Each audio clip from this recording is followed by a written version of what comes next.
Hi, I'm Jon Lieber, and this is U.S. Politics in a little more than 60 seconds. First question. What are the details of the Democrats' proposed $3.5 trillion budget blueprint?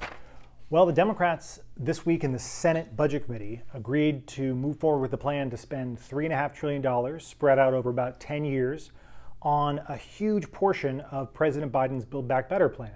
This comes on top of a bipartisan agreement, at least in principle, on another $600 billion in physical infrastructure, which is roads, bridges, tunnels, repair, broadband deployment, and a whole bunch of other physical infrastructure spending that Republicans and Democrats agree they want to do, but aren't clear on how they want to pay for.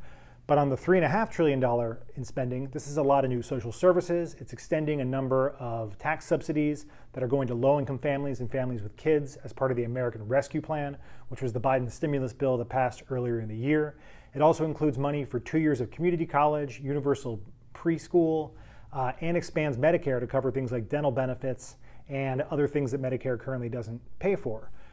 So this is a really big, ambitious plan. Democrats are excited about it because they think it's going to reshape, eliminate poverty for millions of Americans and reshape the role of the federal government in a lot of people's lives. However, the road to get there is long and challenging, and this part of the process is just one baby step forward. The next part of the process will be to pass a budget.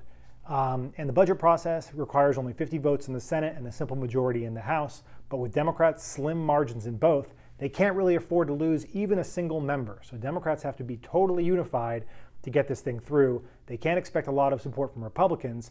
And the tension in the party is between progressives who want to spend a lot of money. Senator Bernie Sanders said he was looking to do over $6 trillion. And more moderate members, which is a sizable but silent group led by the very vocal senator from West Virginia, Joe Manchin, who says this whole thing has to be paid for. There can be no deficit financing, which means the Democrats can really only afford to spend the money they can raise. And while Biden has put forward $3.6 trillion in tax increases, a lot of those tax increases are politically untenable. And most analysts see there's a realistic range of about $1 to $2 trillion in tax increases that are possible. If you combine that with some budget gimmicks and some fake spending cuts that have been floated in the bipartisan framework, plus you give yourself a longer time frame for how you count the revenues that'll finance some of this short-term spending, you can probably get there.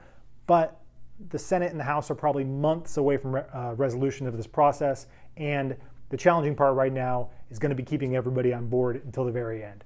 Thanks for watching. This has been U.S. Politics in a little over 60 seconds.